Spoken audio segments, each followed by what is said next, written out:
So ayan guys, good evening everyone. So ito guys, naglalakad naman po tayo papunta po sa ating trabaho. So ang oras po natin sa ngayon ay 7:30 na po ng evening time. So actually po ang aking pasok po ay exactly 7 o'clock, but ito papasok po tayo ng 7:30 sa kadahilanan na napasarap po yung aking tulog kanina. So hindi ko po napansin, nag-alarm na po ang aking phone na sinet up ko po ng 7 o'clock. Hindi ko po napansin na na-off ko po, and then na-idlip ako tuloy. So ganun po talaga guys ang ating buhay. Minsan ay mapasarap ang ating tulog sa kadahilanan na ayun, sobrang pagod po natin sa ating trabaho.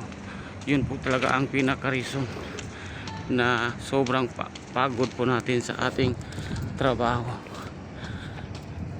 Kaya ayun guys, yun po ang kadahilan na bakit po tayo ay late. So I hope na ang aking mga kasamahan sa trabaho po ay hindi po sila magalit sa akin. Yes, maintindihan nila na hindi naman natin to kagustuhan, at saka hindi naman natin araw-araw po na gawain na magpalit po sa ating trabaho, sa ating duty I mean. So ayun guys, so hinihingal po tayo dahil po ito mabilis pang aking paglalakad.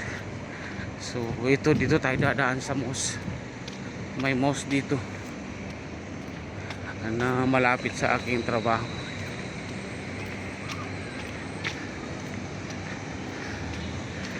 So malapit na po tayo darating sa place ng aking trabaho. At saka isa pa guys, sa mga susunod ko na video ay meron po akong i-share sa inyo na magandang balita. Yes, magandang balita po. So I hope na magustuhan nyo ang aking video sa mga susunod kong video na i-upload, dahil yun po, meron tayong napakagandang balita po na aking mai-share po sa inyo sa susunod kong video.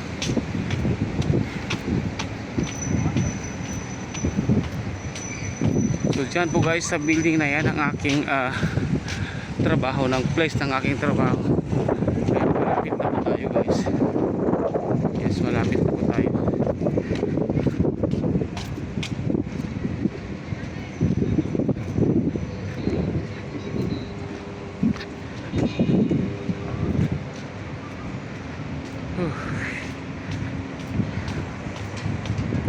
So yun guys, sana po ay